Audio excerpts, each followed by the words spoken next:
자, 오늘 창세기 8장 말씀을 함께 읽으면서 노아와 방주 7번째 시간입니다. 우리 한번 창세기 8장 1절 함께 보시겠습니다. 하나님이 노아와 그와 함께 방주에 있는 모든 들짐승과 가축을 기억하사 하나님이 바람을 땅 위에 불게 하심에 물이 줄어들었고. 잘 들리시나요? 뒤에도. 자, 노아가 방주를 만든 지 120년이 지났죠. 여러분들이 잘 아시는, 벌써 우리가 7번째 설교를 나누고 있습니다. 그리고 120년이 지나자 하나님의 심판이 시작이 됐습니다. 자, 하늘의 창이 열리고, 지난주 설교였죠. 땅에 샘들이 터지면서 세상은 온통 물바다가 됐습니다. 하나님의 약속대로 노아하고 그 식구들을 비롯한 그 방주에 탄 짐승들만 그 홍수와 그 물바다 속에서 침몰되지 않고 살아남았습니다. 하나님의 말씀대로 그들이 구원을 받았습니다. 하나님의 약속이 성취됐습니다. 방주에 탄 사람들과 짐승들을 제외하고 땅의 모든 생물들은 다 사라지고 말았다고 기록이 되어 있습니다. 창세기 7장의 마지막 절은요, 그 물이 무려 150일간 땅에 넘쳤다라고 이렇게 기록을 하면서 8장으로 넘어갑니다. 하나님께서 노아와 방주를 기억하시고 바람을 땅 위에 불게 하셨다고 말하고 있는데요. 이거 한번 우리 이따 한번 읽어볼 텐데, 제가 이 성경을 준비하면서, 말씀을 준비하면서, 이게 우리는 물이 넘치고 물이 마르는 게 자연스럽다고 생각을 하잖아요. 당연히 해가 있으니까 물이 아무리 많아도 시간이 지나면 사라지겠지라고 생각을 하는데, 성경은 그렇게 얘기를 안 합니다. 하나님이 노아와 방주를 기억하고 바람을 땅 위에 불게 하셨다는 거예요. 그러니까 그것도 자연이 원래 자연스럽게 되는 게 아니라 하나님이 허락을 안 하면 그 물이 줄어들지도 않는다는 겁니다. 그러니까 하나님의 도움이 아니면, 쉽게 말하면 이따가도 말씀드리겠지만, 이 땅에 발 딛고 사는 것도 하나님의 허락을 하니까 우리가 사는 거라는 거예요. 그 물을 하나님이 마르게 하지 않으면 그 누구도 이 땅 위에서 살 수 있는 사람이 아무도 없다는 겁니다. 그러니까 오로지 하나님의 결정과 선택과 은혜에 따라서 인간이 생사화복이 달려있다는 겁니다. 어쨌든 하나님은 바람을 불게 하시고 물을 서서히 마르게 하십니다. 자, 이제 심판이 끝났습니다. 창세기 8장 6절에서 12절인데요. 한번 같이 볼까요? 창세기 8장 6절에서 12절입니다. 40일을 지나서 노아가 그 방주에 낸 창문을 열고 까마귀를 내놓음에 까마귀가 물이 땅에서 마르기까지 날아 왕래하였더라. 그가 또 비둘기를 내놓아 지면에서 물이 줄어들었는지를 알고자 하매 온 지면에 물이 있으므로 비둘기가 발붙일 곳을 찾지 못하고 방주로 돌아와 그에게로 오는지라. 그가 손을 내밀어 방주한 자기에게로 받아들이고 또 7일을 기다려 다시 비둘기를 방주에서 내놓음에 저녁 때 비둘기가 그에게로 돌아왔는데 그 입에 감람나무 새 잎사귀가 있는지라. 이에 노아가 땅에 물이 줄어든 줄을 알았으며 또 7일을 기다려 비둘기를 내놓음에 다시는 그에게로 돌아오지 아니하였더라. 근데 여러분, 오늘 이 사건이 주제의 본문인데, 까마귀하고 제가 비둘기라고 제목을 정했는데, 이 아라랏산에 머물렀던 이 방주가 이제 머무르고 나서 물이 이제 점점 줄어듭니다. 그러면서 노아가 드디어 이제 방주의 창문을 열어요. 이게 언제냐 하면 홍수가 일어나고 대략 224일이 지나서라고 하는데요.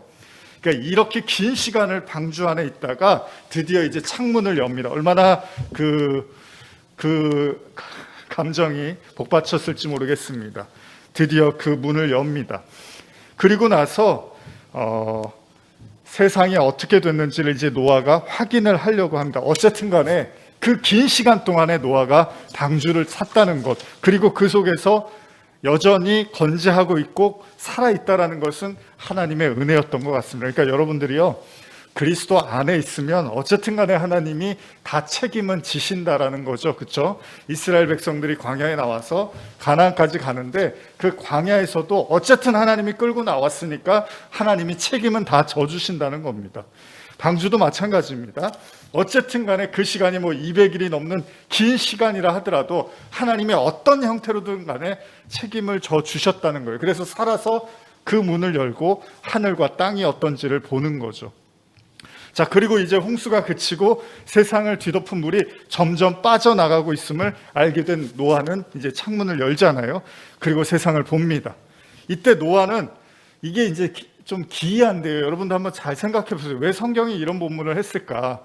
방주가 제일 먼저 한 행동이 까마귀를 꺼내서 세상에 날려보냅니다.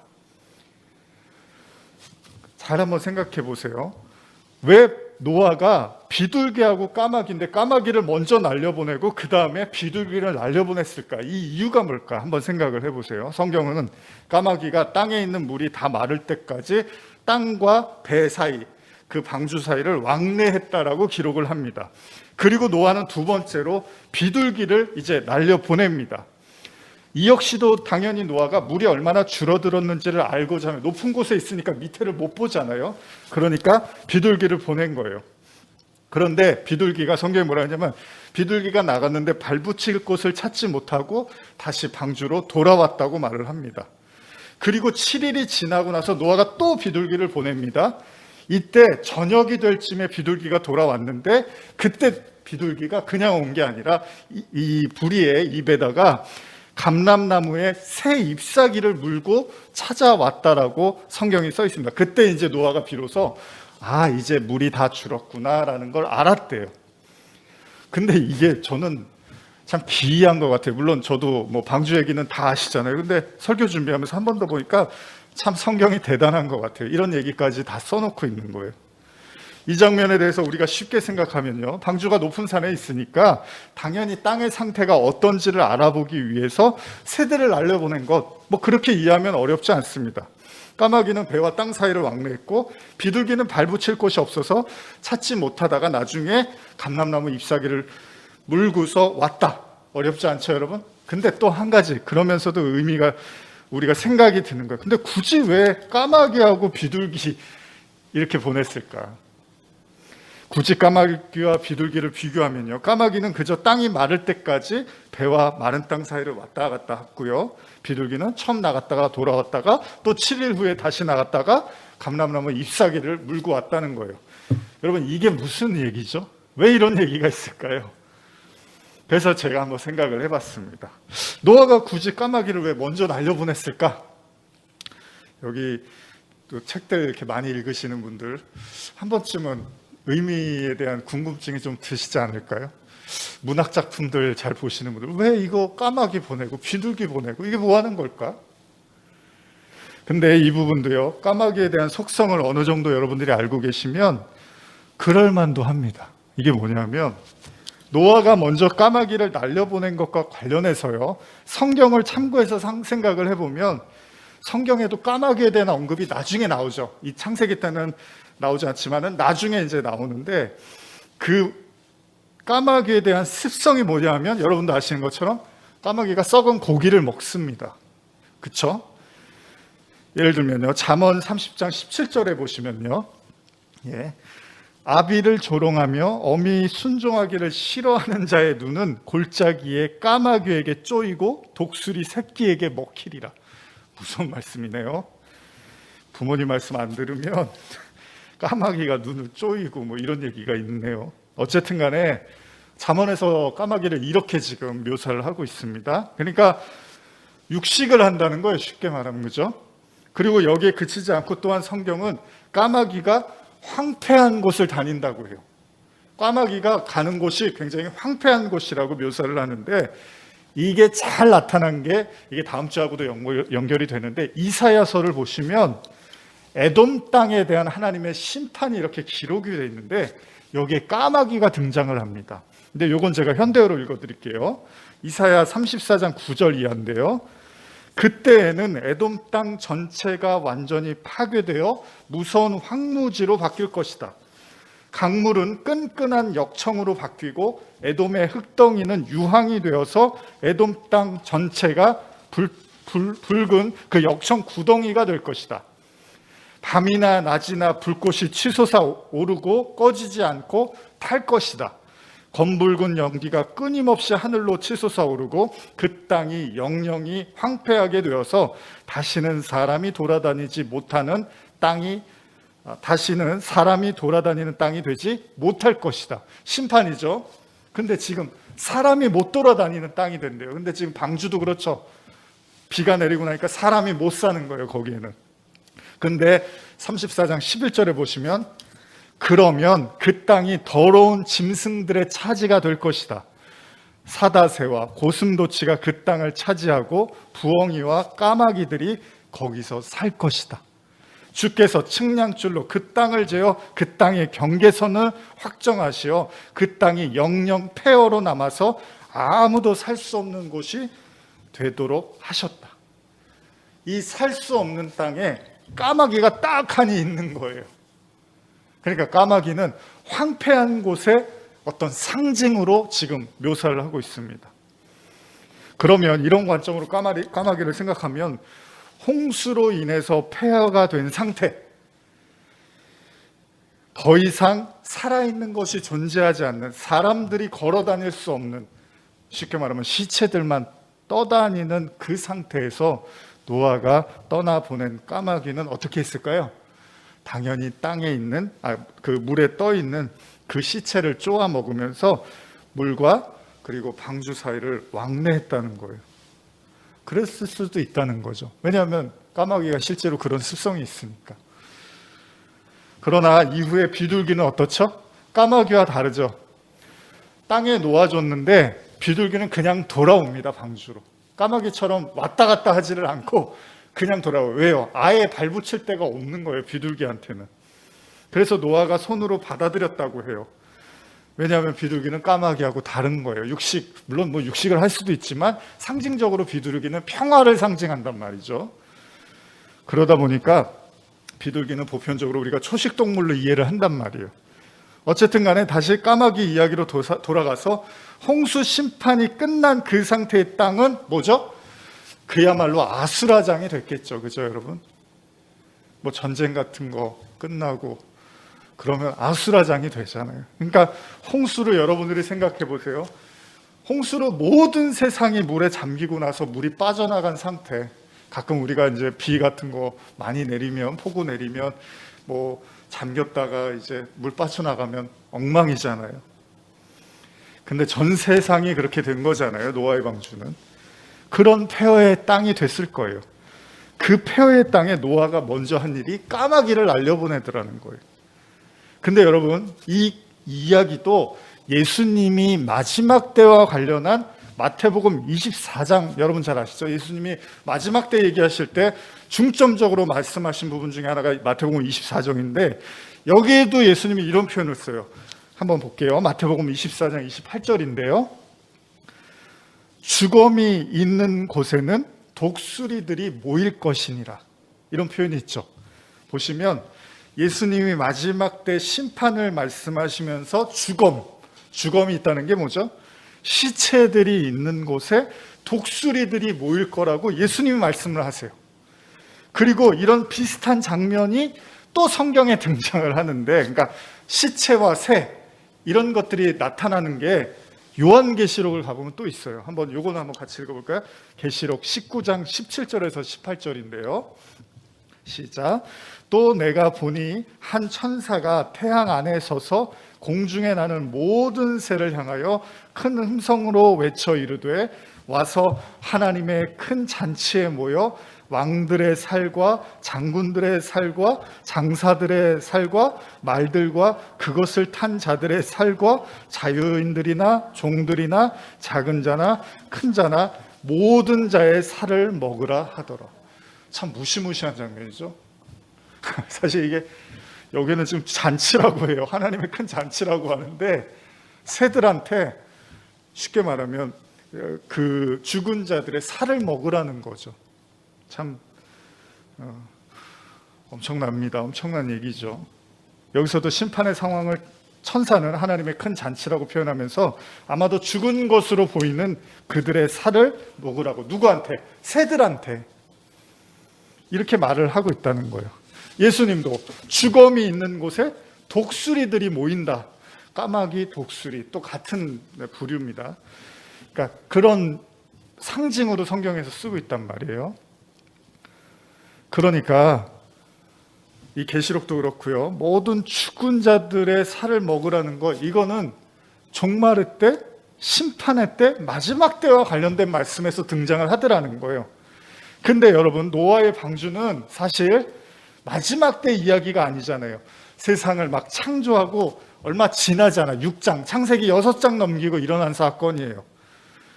그런데 사실 하나님의 심판이라는 관점에서 보면 노아의 때의 심판이나요, 여러분, 마지막 계시록이라든지 그런 심판이나 그 심판의 주체는 누구죠? 하나님이잖아요. 그럼 노아의 때의 심판이나 마지막 계시록 때의 심판이나 사실은 어느 정도 연관성이 있다고 볼 수 있는 거잖아요. 왜? 하나님이 하시는 일이니까. 물론 하나님이 노아의 때는 물로 심판하셨어요. 근데 나중에는 불로 심판하신다는 말씀을 하시죠. 그러면 노아는 어쩌면 까마귀를 먼저 세상으로 보냄으로써 이사야 아까 읽은 말씀처럼 이 땅이 하나님의 진노로 인해서 심판받은 황폐한 땅이라는 사실을 확인시켜주고 있는지도 몰라요. 그래서 까마귀를 먼저 보내는 거예요. 이 땅이 완전히 쉽게 말하면 다 심판받고 소멸됐다는 걸 확인하기 위해서 까마귀를 황폐한 땅으로 보내는 거죠. 그래서 썩은 시체를 양식을 삼아서 쪼아먹기도 하는 그 하늘을 나는 새인 그 까마귀가 황폐한 땅에 막 날아다니는 거예요. 그러니까 이게 흉흉한 거죠. 이런 모습이, 그죠? 그것은 이사야의 말씀처럼 심판으로 말미암아 어떤 사람도 발붙이지 못하게 한 거예요. 그렇죠, 여러분. 하나님이 야, 내가 너희만 살게 할 거야. 너희 가족들하고 그 배에 탄 짐승들만 살게 할 거야. 이랬는데 노아가 나중에 문을 열고 나왔는데 저쪽에 사람이 있는 거예요. 저쪽에 또 사람들이 있는 거예요. 그리고 아니, 하나님 뭐예요? 여기에만 산다 그랬잖아요. 그랬더니 야, 내가 깜빡하고 저쪽은 심판을 못했다. 그러면은 이게 말이 안 되잖아요. 그 얘기는 까마귀를 보냈다는 건 완전히 사람이 다닐 수 없는 땅으로 만드셨다는 겁니다. 완전히 멸망의 땅이 됐다는 걸 확인하기 위한 까마귀라고 이해할 수 있다는 거예요. 그러나 여러분, 성경이 여기서 끝나면 암울하잖아요, 그죠? 그 다음에 노아가 비둘기를 놔주는 거예요. 왜요? 비둘기가 상징하는 평화를 보여주기라도 하듯이 땅에 발 디딜 곳이 없어서 방주로 돌아와요. 처음에는 7일을. 이것도 참 의미가 많은데 제가 설교하려면 너무 길어지니까 그냥 다 추려서 제가 말씀드리지만, 보냈는데 7일 동안 갈 곳이 없어서 다시 들어와요. 그 7일은 뭐예요? 완전히 죽어있는 땅의 상태인 거예요. 근데 그 7일 후에 다시 내보냈더니 그때 저녁에 얼마나 노아가 반가웠겠습니까?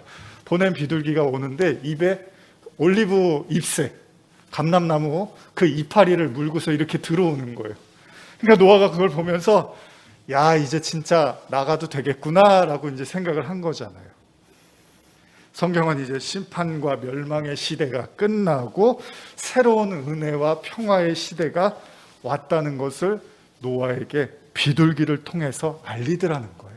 근데 이 새롭다라는 의미가 굳이 성경에서 그걸 보여주려고 성경에 보면요, 여러분, 창세기 8장 10절 보시면, 10절 이하 보시면 굳이 새롭다라는 표현을 써요. 여기 보시면 한번 이것도 읽어보겠습니다. 10절에서 11절인데, 또 7일을 기다려 다시 비둘기를 방주에서 내놓음에 저녁 때에 비둘기가 그에게로 돌아왔는데 그 잎에 감람나무 새 잎사귀가 있는지라 이에 노아가 땅에 물이 줄어든 줄 알았으며.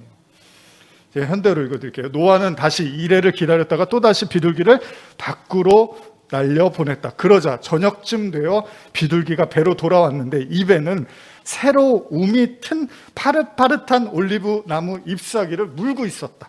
노아는 그것을 보고 땅 위에 물이 빠진 것을 알았다.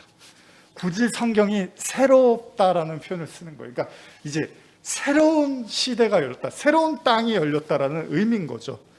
땅이 물로 뒤덮여서 그 어떤 사람도 발을 디딜 틈이 없었던, 오직 시체를 쪼아먹는 까마귀만 날아다니던 흉흉한 그 황폐함의 극치의 그 땅에 드디어 하나님의 은혜로 바람이 불고 물이 서서히 말라감에 따라서 새로운 땅이 보이기 시작하고 비둘기는 거기서 새로 우미 튼 올리브 잎사귀, 그 나무 잎사귀를 물고 오더라는 거예요. 이런 것까지 성경이 보여주고 있어요. 그 창세기의 짧은 이야기 속에서. 우리가 아는 것처럼요, 성경에서는 감람나무, 여러분 감람나무가 혹시 뭘 상징하는지 아십니까? 하나님을 상징합니다. 왜냐하면 우리가 구약에서 거룩함을 나타낼 때 뭐 왕이라든지 하나님의 선지자나 기름 부음 하잖아요. 무슨 기름을 쓰죠? 여러분 집에서 드시는 올리브유. 올리브유를 기름을 이렇게 붓는 바른단 말이에요. 근데 그 올리브유가 바로 감람나무란 말이죠. 그래서 기름 부음이 뭐예요? 하나님의 임재잖아요. 그거 올리브를 쓴단 말이에요. 그러니까 하나님을 성령을 상징한단 말이죠. 그런데 굳이 비둘기가 다른 것도 아니라 감람나무를 물고 오더라는 거예요. 그렇습니다. 그토록 엄청난 심판의 시간을 지나 이제 땅은 다시 하나님의 은혜가 존재하는 새로운 땅이 된 거라는 거예요. 그렇다고 뭐 땅이 뭐 진짜 새로워진 게 아니잖아요, 여러분. 발 디딜 틈 없는 황폐한 땅이 이제 살아갈 수 있는 땅으로 바뀐 거, 그거죠. 여러분, 이스라엘 백성들이 가나안 땅 들어갔을 때 어떻죠? 좋은 땅이라고 생각했는데 거기 7 족속이 있죠. 전쟁을 다 끝내고 나니까 이제 그 땅을 자기네 땅으로 받아서 농사를 짓기 시작해요. 그러면서 끝나요. 똑같은 얘기입니다. 다 성경은 다 그 얘기가 그 얘기예요. 노아 방주도 하나님의 심판이니까 7의 때가 되니까 다 사라져요. 다 심판받아요. 그러나 그 시간을 견디고 지나가니까 이제 새로운 땅에 하나님의 완전한 은혜의 땅이 되더라는 거예요. 다 이게 무슨 얘기입니까? 구원에 대한 이야기입니다. 이미 처음부터요, 하나님은 계시록의 마지막 심판이 끝남과 동시에 뭐가 드러나죠? 계시록에서 심판이 끝나니까 이제 새 하늘과 새 땅이 열리죠. 그런 것처럼 성경은 이미 처음 창세기부터 이 심판과 구원을 이렇게 명확하게 우리에게 보여주고 있는지도 몰라요. 중요한 사실은 이 모든 심판이 끝나자 이제 새로운 땅이 열리더라는 거예요. 이거예요. 이걸 처음에 보여주고 있어요, 하나님이. 노아는 이 모든 걸 다 경험을 하더라는 거예요. 쉽게 말하면 7의 때에 우리 안식일도 그렇잖아요. 첫째 날, 둘째 날, 셋째 날, 여섯째 날 해서 7째 날 쉬죠. 그리고 8째 날을 이제 새로운 날을 또 맞이하는 거예요. 새 주일이 되는 거잖아요. 예수님도 그래서 안식 후 첫날 부활해서 나타나시는 거예요. 근데 모든 성도들은 그래서 뭐 7년 환란 뭐 이런 표현도 쓰는 게 그 7년이 꼭 7년 이런 의미, 그런 숫자적, 그런 어떤 실질적 의미보다는 상징적 의미로서 모든 성도들은 그 7의 때를 걷고 그리고 나서 새로운 이제 하나님의 은혜의 때를 맛보게 된다는 거죠. 이걸 제가 설명해 드리는데, 왜요? 노아가 바로 그 장본인이었어요. 모든 하나님의 심판을 다 보고 이제 하나님이 은혜를 주시는 새 땅도 보았다라는 겁니다. 이건 마치 우리를 구원하시기 위해서 이 땅에 오신 예수님 떠올리시면 돼요. 예수님이 어떻죠? 인간의 죄로 인해서 하나님의 최악의 저주를 혼자 다 받으세요. 그죠? 그런데 저주를 받고 끝났느냐? 아니죠. 저주를 받고 이제 새로운 생명, 하나님이 부활하게 하신단 말이에요. 새 생명으로. 그래서 영원한 생명도 맛보신 거예요. 그러니까 완전한 저주와 완전한 생명의 그 교체 지점, 그게 십자가란 말이죠. 거기서 완전한 심판도 보고 완전한 생명도 본 거예요. 그리고 더 중요한 건 예수님이 그 십자가의 마지막 순간에서 제가 여러 번 강조하지만 뭐라 그러시죠? 죽기 바로 직전에 예수님이 뭐라 그러죠? 다 이루었다 그러신단 말이에요. 그게 뭐예요? 내가 이제 이 땅에서 할 일은 없다는 거예요. 왜요? 이 저주로 완전히 내가 심판받았기 때문에 이제 내가 더 받아야 될 저주도 심판도 할 일도 없다는 거예요. 끝났다는 거예요, 내일은. 그게 시간의 끝이잖아요. 예수님이 처음과 나중이니까, 알파와 오메가니까, 이제 예수님이 십자가에서 끝났다는 건 뭐예요? 이제 끝났다. 이 시간 안에서 할 일은 없다는 거잖아요. 영원한 생명만 남아있다. 이제 이렇게 말씀하신 거란 말이에요. 예수님 역시도 완전한 심판과 완전한 구원을 경험하신 거죠. 근데 진짜 중요한 건 뭐죠? 제가 항상 강조하지만, 근데 예수님이 십자가 지고 뭐라 그러셨어요? 자, 이제 내가 졌으니까 니들은 이제 안 져도 돼? 그러지 않으셨죠? 예수님은 자, 이제 내가 졌어. 봤지? 완벽하게 죽었지만 완벽하게 살아나는 거 봤지? 이제 너희들도 십자가 져. 예수님이 그렇게 말씀하신 거예요.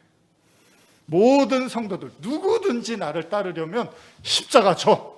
예수님이 그러시는 거예요.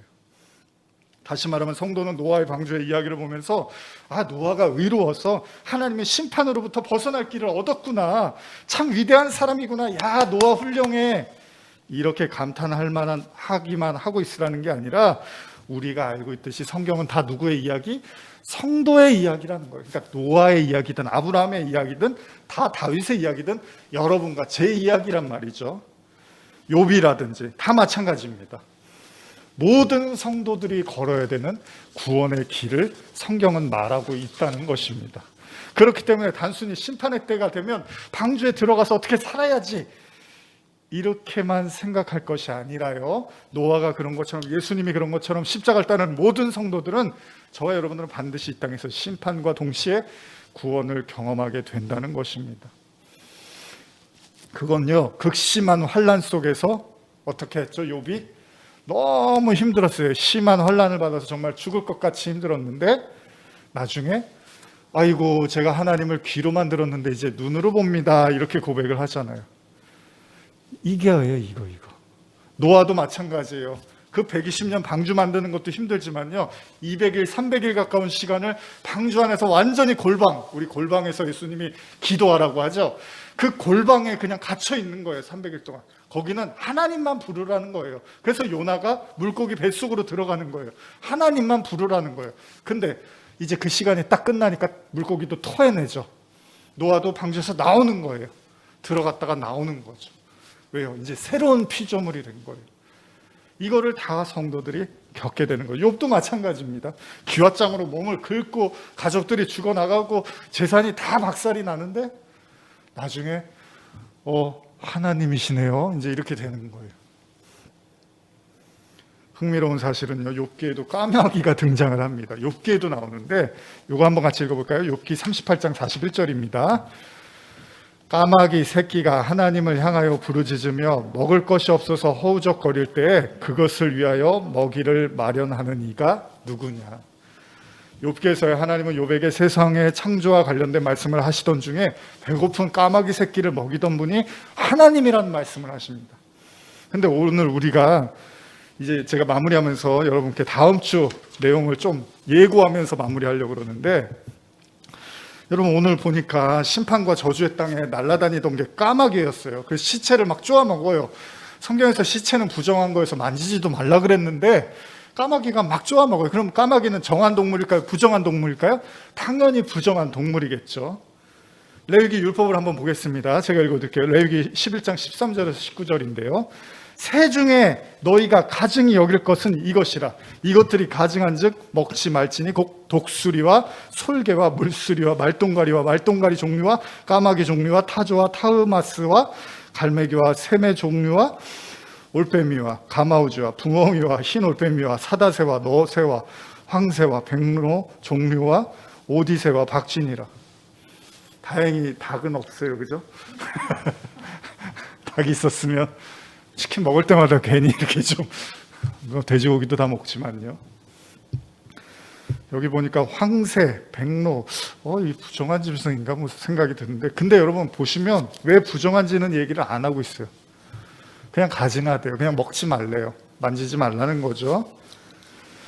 여기에 까마귀가 등장을 해요. 부정한 짐승. 역시 맞았어요, 우리 예측이. 즉 가증히 여기서 먹어서는 안 되는 새로 분류가 돼 있습니다. 흥미로운 사실은 아까 우리가 나눴던 이사야서의 에돔과 관련된 심판, 여러분 보시면 아까 그 심판 제가 읽어드린 거 기억하시나요? 여기 황폐한 곳에 까마귀가 산다 그랬잖아요.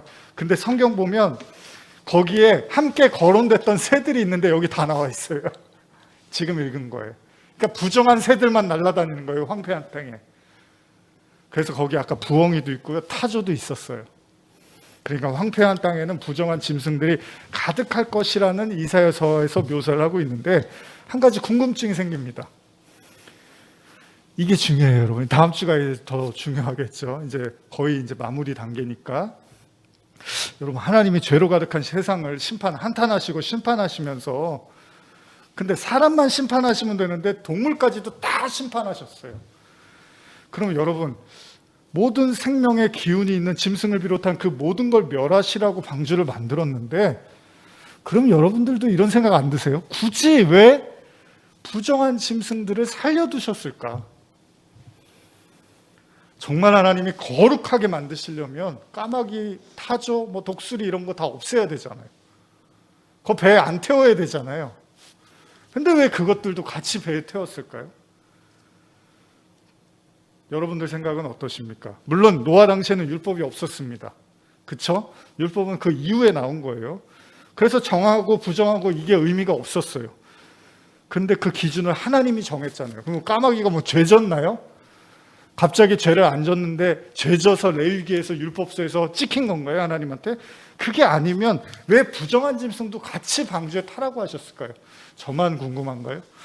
여러분들은 그럴 수도 있지 그러신가요? 저는 좀 생각을 하게 됐습니다. 이게 유치한 질문으로 들리시는 분도 계시겠지만 실제로 여러분 노아가 방주에 나와서 뭐 했을까요? 제사를 지냅니다.